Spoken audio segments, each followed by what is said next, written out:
Good morning students, BCom semester 1 accountancy 1।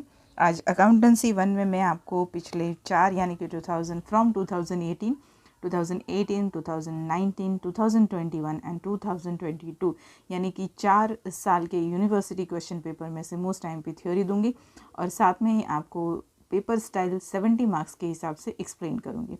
बहुत सारे बच्चों को होगा कि मैम अकाउंटेंसी 1 या एफए जो है वो पूरा प्रैक्टिकल सब्जेक्ट है, तो उसमें थ्योरी का क्या इंपॉर्टेंस है। थ्योरी का इंपॉर्टेंस है, आप 50 मार्क्स के जो आपके क्वेश्चन पेपर थे उसको नहीं, लेकिन उससे पहले यानी कि 2018-19 के आप अपने क्वेश्चन पेपर देखिए एंड यू रियलाइज दैट कि थ्योरी की वैल्यू क्या है। कई बार ऐसा होता है बच्चों के 14 मार्क्स का क्वेश्चन जिसके अंदर कुछ 2-3 ऐसे ट्रिकी पॉइंट होते हैं जो हमें ऐसा लगता है कि इसकी वजह से हमारा सम सही नहीं हो सकता। उसके ऑप्शन में 7 मार्क्स में 7 मार्क्स में बहुत ही सिंपल सा सम और उसके साथ में 7 मार्क्स की थ्योरी, इस तरह से कॉम्बिनेशन में आपको 14 मार्क्स पूछ सकते हैं। जब मैं आपको पेपर स्टाइल एक्सप्लेन करूंगी at that time I will tell you. तो उस पर्टिकुलर चीज़ के लिए हमें थोड़ी बहुत थ्योरी रेडी करनी पड़ेगी। यहाँ रेडी करने का मेरा मतलब बिल्कुल ये नहीं कि आप रट्टा मार के बैठ जाए, बट डेफिनेटली आपको पता होना चाहिए कि इस पर्टिकुलर थ्योरी में किस तरह की चीज़ें लिखनी ज़रूरी है। तो on the basis of that from 2018 to 2022 let's understand the most time theory of accountancy 1। आपके जो 4 यूनिट हैं, consignment, branch, joint venture and computerise accounting theory, ये 4 यूनिट में जो 4th चैप्टर है कंप्यूटराइज अकाउंटिंग थ्योरी, वो तो पूरा ही थ्योरी है। और इस अपनी चैनल पे उसका एक डेडिकेटेड वीडियो है about computerise accounting theories most time पे, जो सिर्फ इसी थ्योरी के बारे में बात करता है। तो प्लीज़ गो एंड चेक। तो आपका, और उसमें साथ में मैंने उसका बेसिक्स एक्सप्लेन करते हुए थ्योरी समझाई हुई है, आईएमपी दी हुई है, तो वो भी आपका एकदम क्लियर हो जाएगा। तो आप वो वीडियो डेफिनेटली देखें। और बची ये 3 chapter consignment, branch and joint venture, इन तीनों में मोस्ट पॉसिबिलिटी किस थ्योरी की है, लेट्स सी। इंग्लिश और गुजराती दोनों में ही समझा दूंगी। पहले इंग्लिश की बात करते हैं। तो फर्स्ट चैप्टर कंसाइनमेंट में डिफरेंस दिए हुए हैं आपको, जिसमें कंसाइनमेंट और सेल का डिफरेंस 2019 में पूछा हुआ है, तो आप ये एक बार डेफिनेटली पढ़ के जाना। उसके बाद कंसाइनमेंट के अंदर आपको जर्नल एंट्रीज और जो फॉर्मेट है प्रोफॉर्मा जिसे बोलते हैं वो आपको आना चाहिए सम के लिए, राइट। आप कंसाइनमेंट के बहुत सारे वीडियो अकाउंटेंसी 1 के अपनी चैनल पे देखेंगे, तो आप उसमें सम्स और उसकी जो फॉर्मेटिंग है वो सब कुछ मैंने एक्सप्लेन किया है। उसके बाद मैंने चैनल पे वर्किंग नोट समझाए हुए जिसमें closing stock, del credit commission, normal and abnormal loss के बारे में है, तो वो भी थ्योरी में पूछा जाता है, जैसे कि वैल्यूएशन ऑफ क्लोजिंग स्टॉक। तो 2021 में ये पूछा गया, जिसके अंदर non recurring and recurring expense के बारे में पूछा गया और उसकी इफेक्ट क्लोजिंग स्टॉक पे क्या आती है वो पूछा गया है। तो उसके लिए आपको ये पढ़ना पड़ेगा। ये आपको वैसे भी लर्न करना पड़ेगा for the some purpose, practical purpose, तो वो आपका 2 in 1 वे है। उसके बाद है del credit commission. Del credit commission की डेफिनेशन अंदर है ही। Del credit commission is a kind of commission जो हम क्रेडिट सेल्स पर देते हैं। तो ये आपकी थ्योरी के लिए एक अच्छा है, ये 2022 में पूछा गया है। उसके बाद we have loss, normal and abnormal both. In the year 2021 normal और एबनॉर्मल लॉस, उसकी इफ़ेक्ट क्या होती है, उसका जो मीनिंग है वो इस तरह से भी पूछ सकते हैं कि what is the difference between normal and abnormal loss. तो आप इसे एक बार डेफिनेटली पढ़ के जाइए। कंसाइनमेंट में थ्योरी में आपको इतना ही देखना है, लेकिन डेफिनेटली साथ में आपको सम्स रेडी करने हैं, क्योंकि 14 मार्क्स का एक पूरा सम इस पर्टिकुलर चैप्टर में से आने ही वाला है, ठीक है। तो ये हो गया आपका कंसाइनमेंट की थ्योरी। उसके बाद हम बात करेंगे ब्रांच अकाउंट की। एक चीज़ मैं आपको ये कह दूं कि before your accountancy 1 paper, university के पिछले लगभग मिनिमम 4 और मैक्सिमम 5 से 6 साल के एमसीक्यू मैं सॉल्व कराऊंगी। बहुत सारे एमसीक्यू सॉल्व किए हुए वीडियोस हैं लास्ट सेम के, लास्ट ईयर के, तो आप अभी उसको चेकआउट कर सकते हैं फॉर द बेटर प्रिपरेशन। चलिए ब्रांच अकाउंट की बात करते हैं। तो what are the important theories of branch account. तो सबसे पहले टाइप्स ऑफ ब्रांच आएगा, जिसके अंदर आप इस तरह से पेज को टर्न आउट करेंगे। Difference, branch, consignment, joint venture and brokers, दिख रहा है आपको। तो ये जो पॉइंट्स हैं 2021 में डिफरेंस पूछे गए हैं, जिसमें कई बार ब्रांच कंसाइनमेंट के पूछे जाते हैं, कई बार ब्रांच एंड ब्रोकर के पूछे जाते हैं।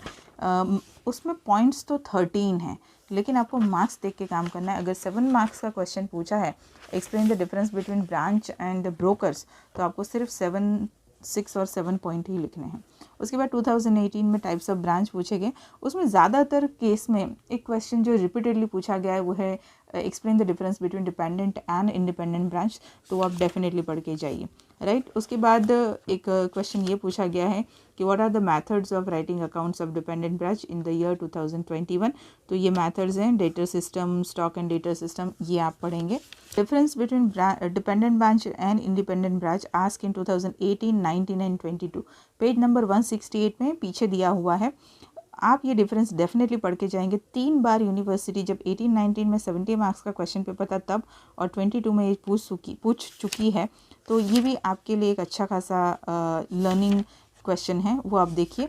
उसके बाद एक ये आता है इंटर ब्रांच ट्रांजेक्शन, जो आपको प्रैक्टिकल के लिए यानी कि सम्स के लिए करना ही पड़ेगा, जिसमें remittance in transit and goods in transit, remittance मतलब cash in transit and goods in transit, ये दोनों यूनिवर्सिटी में 1-2 बार पूछे गए हैं, तो वो भी आप एक बार पढ़ के जाइएगा। दैट्स इट, ब्रांच में इतना ही। उसके बाद हम बात करते हैं हमारे नेक्स्ट चैप्टर की, विच इज़ जॉइंट वेंचर।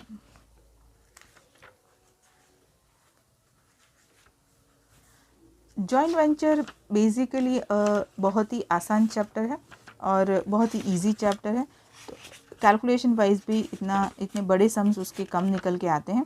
तो जॉइंट वेंचर में सबसे पहले ये एक आप चीज़ लर्न करिएगा कि कौन कौन से बिजनेस है जिसको जॉइंट वेंचर सुटेबल है, तो ये जो 7 पॉइंट है वो आप देख लेना।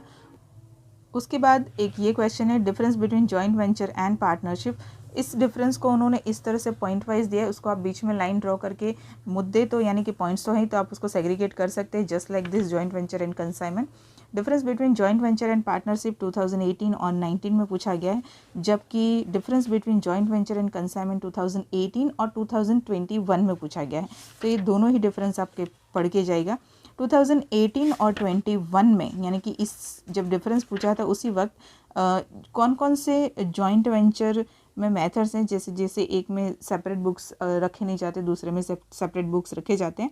तो when separate books are kept 2021 में पूछा गया है, और 2018 में simply methods of keeping accounts in joint venture वो पूछा गया है। तो आप एक ये डेफिनेटली पढ़ के जाना। आई थिंक जॉइंट वेंचर में ज़्यादा नहीं है, उसके बाद सम्स है। तो 4 चैप्टर में से एक चैप्टर को जो आप बहुत कॉन्फिडेंस के साथ करके जाएंगे वो ये है। 14 मार्क्स की थियोरी आएगी, थियोरी आसान है, जब हमें पता ही है कि इसमें से थियोरी आएगी, जब मैं आपको बता ही रही हूँ कि this are the most important, पूरा एक डेडिकेटेड वीडियो है थ्योरी का, वो आप देख लीजिए तो आपका ये चैप्टर क्लियर हो जाएगा। कंप्यूटराइज अकाउंटिंग में कंपोनेंट जो है वो 2019 और 2022 में पूछा गया, जिसमें सेंट्रल प्रोसेसिंग यूनिट काफ़ी बार पूछा गया। हार्डवेयर एंड सॉफ्टवेयर 2018 में पूछा गया है। Then we have this difference most of the time 2018, 19, 21, accounting information system AIS and management information system MIS, ये बहुत बार पूछा है। मैंने जो कहा ना कि डेडिकेटेड वीडियो, उसमें मैंने ये डिफरेंस भी एक्सप्लेन किया, तो आपको लर्न करने में बहुत आसानी रहेगी। उसके बाद selection of best software for business in case of computer, that was asked in 2018। उसके बाद एडवांटेजेस एंड लिमिटेशन बहुत बार पूछे गए हैं। एडवांटेजेस 18, 19 और 22 में पूछा गया है, लिमिटेशन 18 और 19 में पूछे गए हैं, राइट। उसके बाद 2021 में टेली सॉफ्टवेयर सिस्टम पूछा गया है। टेली का जो लेटेस्ट वर्जन है जनरल 9.1, उसके बारे में भी एक आध बार पूछा गया है। लेकिन एक चीज़ और है जो आपको करनी ही करनी है for the MCQ purpose, and that is entry की एंट्रीज, यानी कि कौन सी कीज से जो शॉर्टकट्स हम बोलते हैं, कौन सी की का क्या यूसेज है, create a new voucher type, मतलब कौन सी की आपके लिए क्या काम की है, that you have to learn. जैसे कि कॉन्ट्रा F4, तो इस चीज़ का इस की का काम क्या है, तो to transfer the funds between the cash and bank. तो यहाँ पर इस तरह से आपको ये करना है कि कीज़ का क्या यूज़ है, MCQ में ये पूछा जाता है, ठीक है। उसके बाद good service tax GST, yes TDS था, GST एंड TDS दोनों ही 2021 में पूछे गए क्वेश्चन हैं। आप इसका एक डेडिकेटेड वीडियो जो है उसे एक बार डेफिनेटली चेक कर लीजिए फॉर द लर्निंग पर्पस। तो ये हुआ important theory in English medium. The same thing I will tell you in the Gujarati medium. चलिए, ગુજરાતી મીડિયમમાં સૌથી પહેલું આડતમાલના હિસાબો. આડતમાલના હિસાબોમાં સૌથી પહેલાં આડતમાલ અને વેચાણનો તફાવત યુનિવર્સિટીમાં ઘણીવાર પૂછાયો છે. એ પછી આડતમાલ અને જાંગણ વેચાણનો તફાવત આ પણ તમારે એકવાર વાંચીને જવાનું છે. એના પછી તમને દાખલા ગણવા માટે જે જરૂરી વસ્તુ છે એટલે કે જર્નલ એન્ટ્રી અને આ જે નમૂના આપેલા છે ખાતાના, એ તમારે વાંચીને અને લર્ન કરીને જવું જ પડશે દાખલા ગણવા માટે. એક તો એ પણ થિયરી પરમાં પૂછી શકે. એ પછી 3 વસ્તુ છે. એક છે તમારો નુકસાન, સામાન્ય નુકસાન અને અસામાન્ય નુકસાન. બીજું છે તમારા આખર સ્ટોકની કિંમત કઈ રીતે ગણવી. એક આ વસ્તુ તમારે દાખલા ગણવા માટે કરવી જ પડશે. અને આડત માલનું ચેપ્ટર મેં અપલોડ કરેલો જ છે વિડીયો, જે લેક્ચર ફર્સ્ટ જે છે એ બેઝિકથી શરૂ થાય છે. એ તમે જોશો તો તમને આ બધું ખ્યાલ આવી જશે. તો તમારે એક આ કરવું પડશે, જે યુનિવર્સિટીમાં 2-3 વાર પૂછાયું છે. એમાં ખાસ કરીને બિનઆવર્તક ખર્ચા અને આવર્તક ખર્ચા વિશે ઉલ્લેખ કરેલો છે ક્વેશ્ચનની અંદર. એ પછી તમારે કરવાનું આવશે આસામી આડત, ડેલ ક્રેડિટ કમિશન. આ પણ યુનિવર્સિટીમાં પૂછાયેલો ક્વેશ્ચન છે. અને ત્રીજું મેં જે કીધું કે તમારે સામાન્ય નુકસાન અને અસામાન્ય નુકસાન, એટલે કે અહીંયા આડત પર મોકલેલ માલનું નુકસાન જે છે ને, એની અંદર અસામાન્ય નુકસાન અને સામાન્ય નુકસાનના મુદ્દા છે. આ એક તમારે આ કરવાનું છે. તો આ જે ચેપ્ટર છે એની અંદર તમારે આટલું કરવાનું છે. જો અહીંયા બીજું કંઈ ના થાય ને તો સામાન્ય અને અસામાન્યનો ડિફરન્સ કરી નાખો ને તમે તો પણ તમને શોર્ટ નોટ લખતા આવડે. સો ધ પોઈન્ટ ઇઝ દેટ કે આ ચેપ્ટરની અંદર તમારે શું કરવાનું છે, જે મેં તમને કીધું. દાખલો એક 14 માર્ક્સનો ડેફિનેટલી આમાંથી આવશે. આપણે વાત કરીએ છીએ કે જો ઓપ્શનમાં 7 માર્ક્સનો સહેલો દાખલો હોય, બહુ જ સહેલો, અને એની જોડે 7 માર્ક્સની થિયરી પૂછતા હોય તો થિયરી આમાંથી જ હોય, રાઈટ. તો આ થઈ ગયા આડત માલના હિસાબો. એના પછી આપણું જે નેક્સ્ટ ચેપ્ટર આવશે દેટ ઇઝ બ્રાન્ચ, એટલે કે શાખાના હિસાબો. શાખાના પ્રકારો એક જે છે એ તમારે કરી લેવાનું, જેમાં પરતંત્ર, સ્વતંત્ર અને વિદેશી શાખા. જેમાં આ રીતનો જે તફાવત છે, તમે ચોપડી આડી કરશો એટલે તમને આ તફાવત જોવા મળશે. શાખા, આડત માલ, સંયુક્ત સાહસ અને દલાલો. આ બધો નથી પૂછાતો. આમાંથી બે મુદ્દા, બે પોઈન્ટ પકડી, જેમ કે શાખા અને દલાલનો તફાવત અથવા શાખા આડત માલનો. સમજ્યા? તો એ જો 7 માર્ક્સમાં પૂછાય તો આની અંદર 13 મુદ્દા આપ્યા છે. 7 માર્ક્સમાં 13 મુદ્દા ન લખાય, એમાં 6 થી 7 મુદ્દા જ લખવાના હોય, બરાબર. એના પછી યુનિવર્સિટીમાં પૂછાય છે કે પરતંત્ર શાખાના હિસાબો લખવાની રીતો કઈ, તો એ તમારે આ કરી જવાનું. એ પછી જે મેં કીધું કે તમારે દાખલા ગણવા માટે આ નમૂના અને આ તો તમારે કરવું જ પડશે. તો એ વસ્તુ એક્ઝામમાં પૂછાતી હોય છે. પેજ નંબર તમને 177 પર અંદર મળશે પરતંત્ર શાખા અને સ્વતંત્ર શાખા વચ્ચેનો તફાવત. છોકરાઓ આ વાંચીને જજો. તફાવત માટે આ શાખાના ચેપ્ટરમાં મોસ્ટ ફેવરેટ છે. અને એક આંતરશાખા લેવડ દેવડ જે છે, ઇન્ટર બ્રાન્ચ ટ્રાન્ઝેક્શન, દાખલા માટે આ કરવું પડશે. આ જે બે વસ્તુ છે, અને એમાં માર્ગસ્થ રોકડ હોય અને માર્ગસ્થ માલ હોય, એ બંનેનો શું અસર પડે છે, એની અસર શું પડશે આમ નોંધની દ્રષ્ટિએ, એ તમારે કરીને જવાનું. That's it. શાખામાં આટલું જ કરવાનું છે. એના પછી આપણે આવીએ છીએ કે આપણું નેક્સ્ટ ચેપ્ટર અને એ છે જોઈન્ટ વેન્ચર, એટલે કે રાશના હિસાબો. હવે જે રાશના હિસાબો છે એ ચેપ્ટર બહુ સહેલું છે, અને એ ચેપ્ટરની અંદર થિયરી બી એટલી સહેલી છે. રાશના હિસાબોમાં સૌથી પહેલાં કે આ કરી નાખજો કે રાશના વેપાર માટે કયા ધંધા અનુકૂળ છે, બરાબર. એના પછી તફાવત છે, જો રાશ અને ભાગીદારી, આડત માલ અને રાશ, આ બંનેના તફાવત વાંચી જજો. જો આડત માલમાં બી પૂછવું હોય તો આ પૂછાય, રાશમાં પૂછવું હોય તો બી આ પૂછાય. આ રાશ અને ભાગીદારીનો છે, પાર્ટનરશિપનો. એક આ તમારે વાંચીને જવાનું છે. આ બંને યુનિવર્સિટીમાં એક વાર પૂછાયા છે. રાશના હિસાબોમાં આ 2018માં આખો ક્વેશ્ચન પૂછાયો છે કે ભાઈ સંયુક્ત રાશના હિસાબો નોંધવાની રીતો કઈ કઈ. અને એક વર્ષે ખાલી એટલું જ પૂછ્યું છે કે અલગ ચોપડા જો રાખવામાં આવે તો કયા ખાતા તૈયાર કરવા અને કઈ રીતે નોંધ કરવી, બરાબર. તો એક આ થિયરી તમારે કરીને જવી. That's it. આઈ થિંક રાશના હિસાબોમાં આટલું જ. કમ્પ્યુટર દ્વારા હિસાબો, કમ્પ્યુટરાઇઝ અકાઉન્ટિંગ, આ ચેપ્ટરનો એક આખો વિડીયો ચેનલ પર અવેલેબલ છે, જેમાં મેં થિયોરી બહુ સારી રીતે છોકરાઓને સમજાઈ છે અને સાથે સાથે આઈએમપી આપ્યા છે. અહીંયા પણ હું આઈએમપી આપી દઉં છું 18, 19, 21, 22ના. સાથે સાથે સમજાવતી નથી, એના માટે તમે એ વિડીયો જરા જોઈ લેજો. હવે સૌથી પહેલું આ કરવાનું, કમ્પ્યુટરના મૂળભૂત અંગો. આ રીતે જ, બરાબર.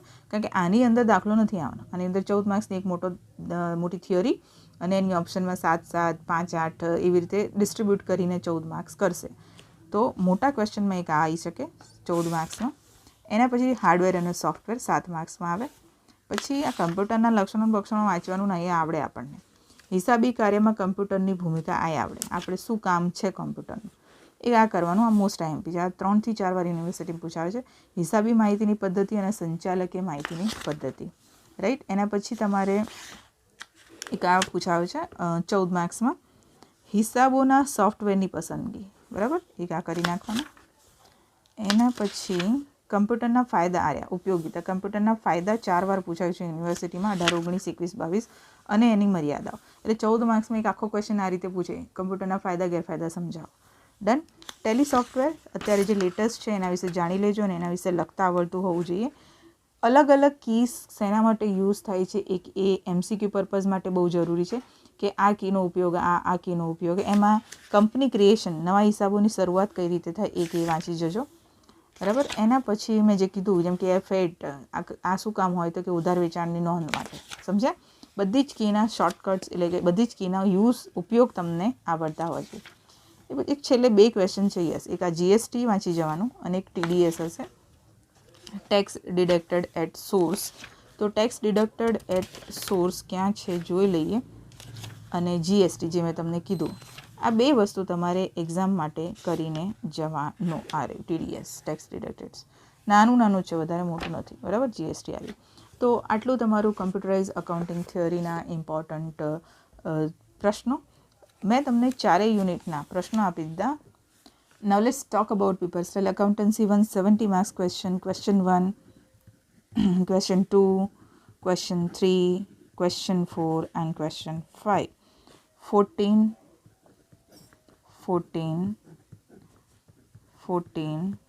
this is also 14 and this is also 14, right? चलिए question 1, unit 1. What is your unit 1? Consignment account. Consignment के ऑप्शन में कंसाइनमेंट ही है, कंसाइनमेंट के ऑप्शन में और कोई चैप्टर नहीं है. लेकिन कर क्या सकते हैं कि 14 मार्क्स का सम हो, उसके ऑप्शन में 7 मार्क्स का 2 क्वेश्चन डाल सकते हैं, जिसमें सम हो सकता है शॉर्ट और दूसरी हो सकती है थियोरी. और बिल्कुल मैं ये नहीं बोलूँगी कि ये कंपलसरी में ये कर सकते. Paper setter has an option कि वो 14 के ऑप्शन में 14 भी रख सकता है, 14 ऑप्शन में 7 रख सकता है, 7 के ऑप्शन में 7 रख सकता है. 3 ऑप्शंस हैं उनके पास. तो हम ये मान के चलते कि ऐसा करें, या तो फिर एक सम आपको कंसाइनमेंट का नॉर्मली पूछ ले, दूसरा इनवॉइस प्राइस का पूछ ले, समझ रहे हो. तो इस तरह से कंसाइनमेंट करेंगे. तो ये हो गया आपका unit 1. Unit 2 is your branch. Unit 2 branch में सेम 14, 7. ब्रांच में भी अलग अलग तरह की मेथड्स हैं, तो उस हिसाब से कर सकते हैं. 7 मार्क्स में थ्योरी डाल सकते हैं और इसमें सम. क्वेश्चन 3 जॉइंट वेंचर, सेम सम और उसके और में थ्योरी या सम 7 में या 14 में. और question 4 is your computerise accounting theory, purely theory, only theory, 14 marks. इसको बहुत अच्छे से करके जाइए, इसमें कोई टेंशन नहीं है. और क्वेश्चन 5 MCQ. समझ में आया. तो यहाँ पर 14 मार्क्स ईच यूनिट के डिवाइडेड हैं, और साथ में आपका लास्ट क्वेश्चन MCQ, जहाँ पर आपको 7 लिखना है आउट ऑफ 12. ठीक है. तो ये आपकी पेपर स्टाइल है. आपका ये फर्स्ट यूनिवर्सिटी का एग्ज़ाम है, और दूसरा कि ये आपका नॉर्मल एग्ज़ाम है, नॉर्मल सिचुएशन का. इसीलिए 2.5 आवर्स जो हैं, तो 2.5 आवर का मतलब होता है कि आपको ये पेपर ख़त्म करना है 2.5 घंटे में, 70 मार्क्स का. आपकी पेपर लिखने की आदतें छूट गई हैं लंबे टाइम के लिए. या तो आपने ऑनलाइन एग्ज़ाम दी, या तो 50 मार्क्स का पेपर, या तो 30 मार्क्स का पेपर. स्कूल की बात कर रही हूँ. तो प्लीज़ आप सबसे पहला आपका काम है, आपकी जैसे भी तैयारी हो जाती है, आप खुद बैठे 2 घंटे, 2.5 घंटे नहीं है, 2 घंटे बैठे पेपर लिखने के लिए. पहले तो आप उतना बैठ पाते कि नहीं वही चेक करिए, और उसके बाद उतने टाइम में आप लिख पाते कि नहीं वो चेक करिए. खास करके समस जो लेंदी है उनकी बात है, और थ्योरी की, इनफैक्ट हर एक सब्जेक्ट की बात है. तो CC और इंग्लिश को छोड़ के इकोनॉमिक्स, HRM, अकाउंटेंसी, FA, आप बैठिए घर में, एक जगह पे बैठिए. ये नहीं कि 15 मिनट खड़े हो गए, नहीं. आप बैठिए वहाँ पे, पेपर लिखिए और देखिए कि आपसे 2 घंटे में कितना ख़त्म होता है. क्योंकि आप अपने घर में लिख रहे हो, वो आप यूनिवर्सिटी के एग्ज़ाम में किसी कॉलेज के हॉल में बैठ के लिख रहे होंगे, तो पूरा सिचुएशन चेंज हो जाता है, स्ट्रेस लेवल आता है. आना नहीं चाहिए, पर ये तो एक बात है, एटमॉस्फेयर का फ़र्क पड़ता है. तो यहाँ पर आप अपने घर पे बैठ के पेपर लिखिए कि आप पेपर कंप्लीट कर पाते हैं या नहीं, है ना. तो ये हुई आपकी पेपर स्टाइल. और एक छोटा सा वीडियो बाद में बना दूँगी एग्ज़ाम से पहले कि आपकी जो आंसर शीट आती है उसको कैसे फिलअप करना है ना. मुझे लगता है आपके लिए बहुत ज़रूरी है और क्या आपको एग्ज़ाम के वक्त ध्यान में रखना है। चलिए स्टूडेंट्स, मिलते हैं नेक्स्ट वीडियो में। एफए के लिए इसी तरह एक वीडियो बनेगा और एक वीडियो एचआरएम के आईएमपी ऑलरेडी चैनल पे है तो मैं देखूंगी, बाकी एफए के लिए बनेगा। मिलते हैं नेक्स्ट वीडियो में। Till then, bye everyone.